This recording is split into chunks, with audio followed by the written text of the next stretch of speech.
Every attempt by the Zionists to decapitate and demoralise the forces of liberation has backfired.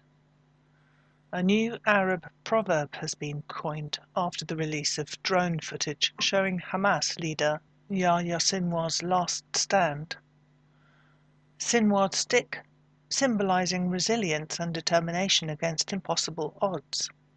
As the Zionist entity's genocidal onslaught on the oppressed Palestinian people in the besieged Gaza Strip passes the 1-year mark, the bloodshed shows no sign of slowing down.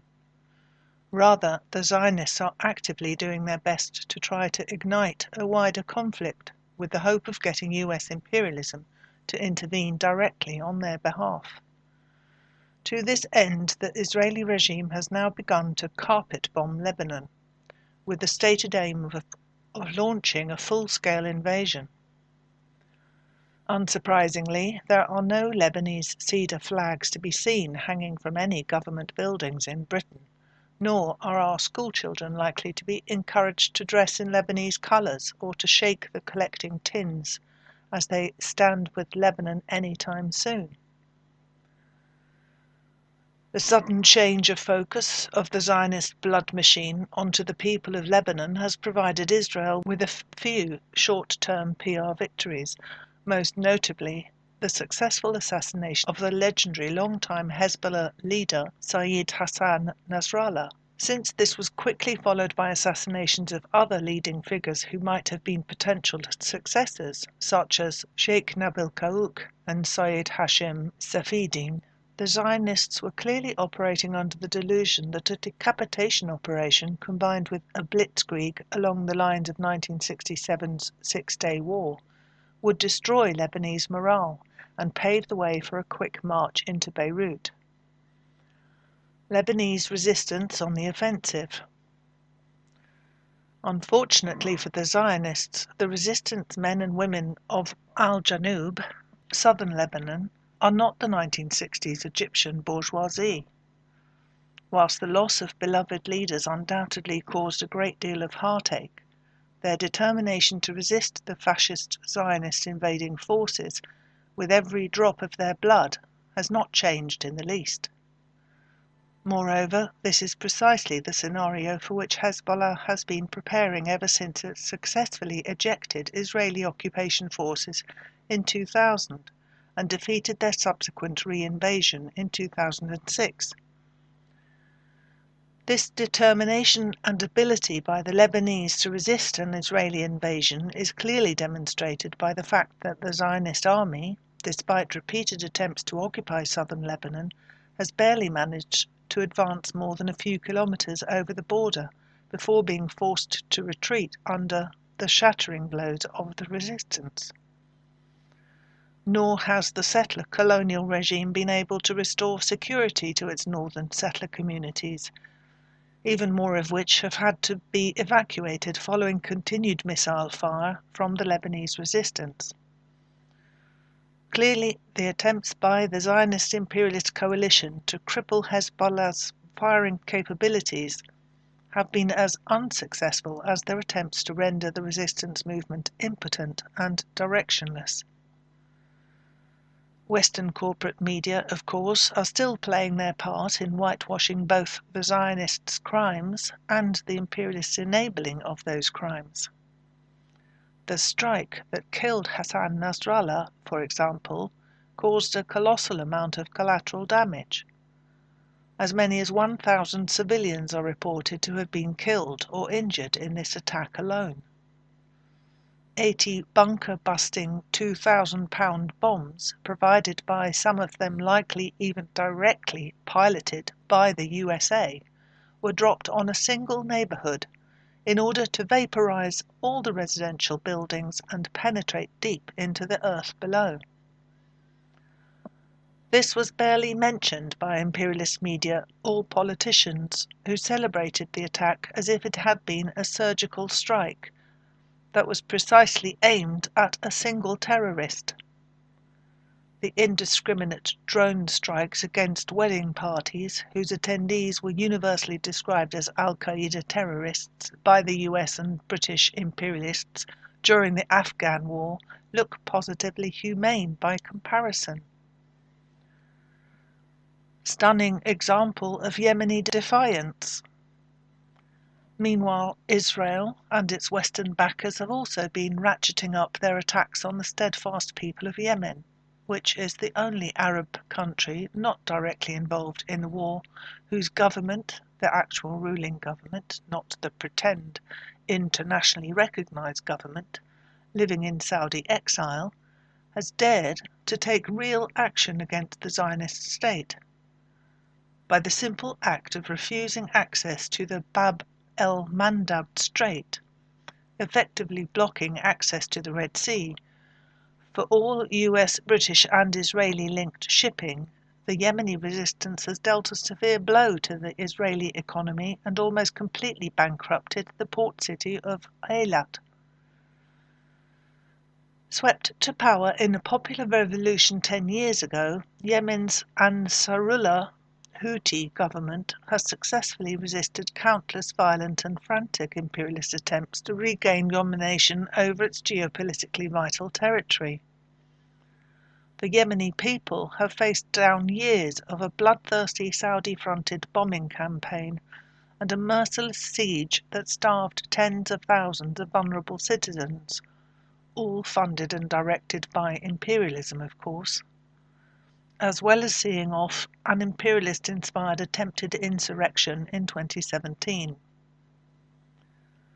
Anglo-American imperialism now finds itself somewhat at a loss in trying to deal with the defiant Yemenis, having already used all the cards at their disposal to no avail.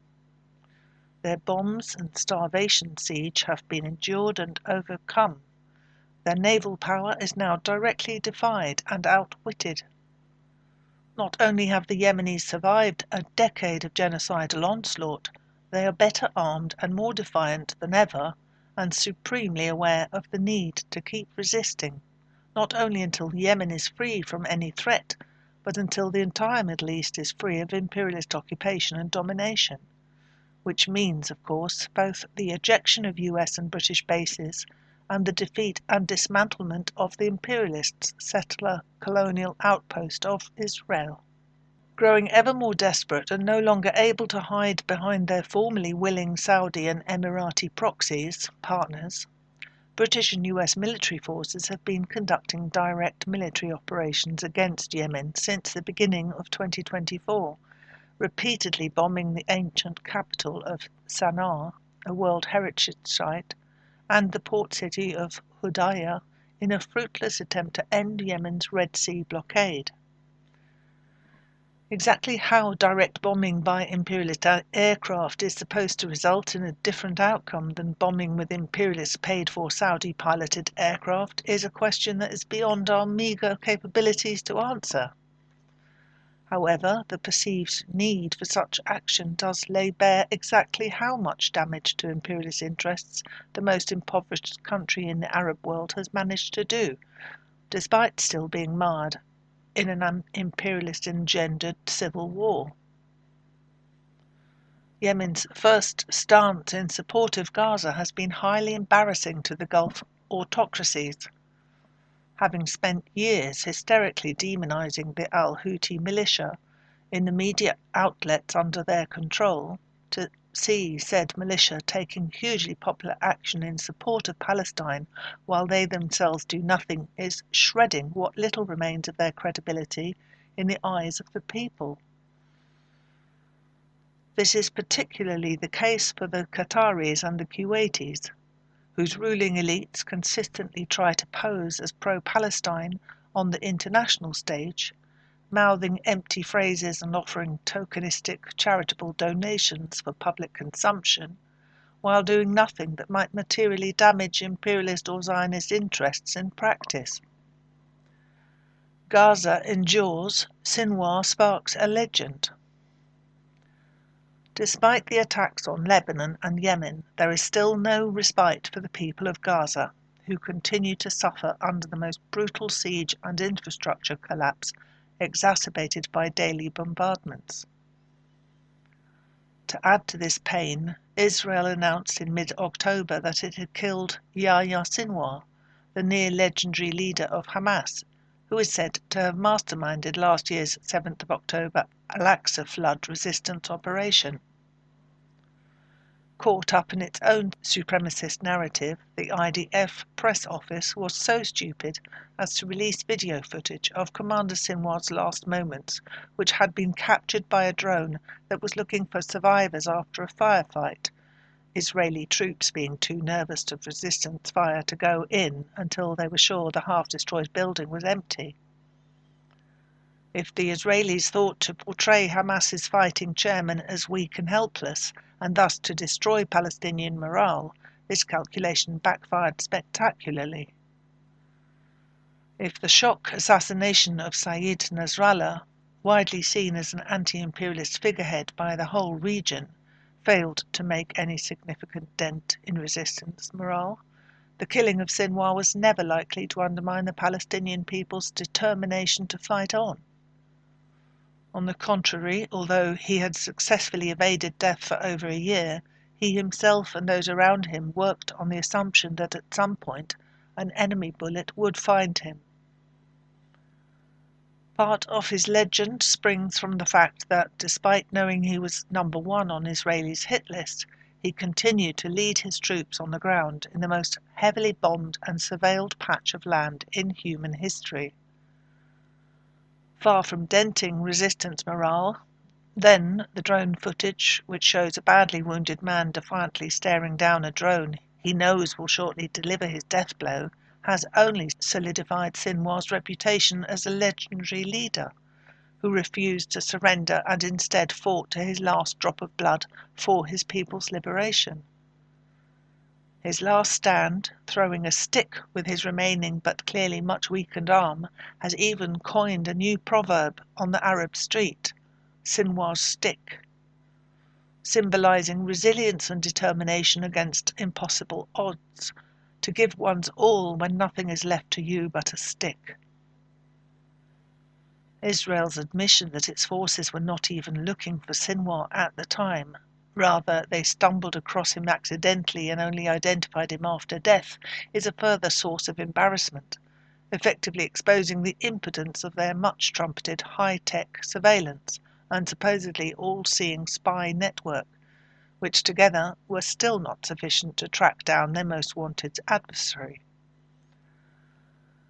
Perhaps seeing the writing on the wall for imperialism's doomed and tottering criminal enterprise in occupied Palestine, Western mass media have been busy creating a narrative that places all the blame for the horrendous bloodshed on the heads of Israeli Prime Minister Benjamin Netanyahu and the extremists in his cabinet. Is there such a thing as a non-extremist Zionist? The goal being, of course, to absolve US President Joe Biden and all the other complicit Western and proxy regimes of any culpability. The portrayal of the Biden administration as basically well-meaning and longing for a diplomatic solution, but just a bit too weak to know how to get there, while being led around on strings by Netanyahu, is effectively an updated iteration of the old "America would be great if it wasn't for the Jewish lobby" talking point, which up until recently was primarily a preserve of the fringe right wing. It is interesting to see how this has now become a mainstream talking point promoted by virtually all corporate media, and even by many on the left who should know better. The reality is that this is a war waged for domination and control of resources by US, British, EU imperialism, also known as the collective West, against the resistant peoples of West Asia using their Zionist proxies as cover. There is no way the imperialists can absolve themselves of blame for the genocide they are committing by hiding behind their proxy Netanyahu. It is as clear as day that the Zionist regime's ability to wage this war is dependent entirely on Western weapons, funding, media and diplomatic cover, and that it would collapse tomorrow if these were withdrawn. The imperialists are driven to push for escalation after escalation because their decrepit system is mired in inescapable crisis. They are trying to resolve the inherent contradictions of the global capitalist economy through the medium of a world war, hoping that if enough accumulated wealth and enough people are destroyed, this will provide the basis for a reset, will provide renewed demand to kickstart the whole boom and bust capitalist cycle of economics again. And indeed, such a devastating spread of war across the globe is inevitable unless we are able to take the opportunity that is being presented to us to smash the imperialist global system once and for all, while it is weak and riven with contradictions. That is why it behoves all progressive and freedom-loving humanity to stand with Palestine, not only in words but also in deeds. The liberation of Palestine, the dismantling of the supremacist colonial settler state of Israel, and the ejection of US, British and French imperialism from the Middle East will deal a crippling blow to this rotten and decaying system. Whatever we can do to speed up and ensure this outcome, we must do. And in doing so, we must be organising ourselves into a force capable of delivering the system's death blow on the home front.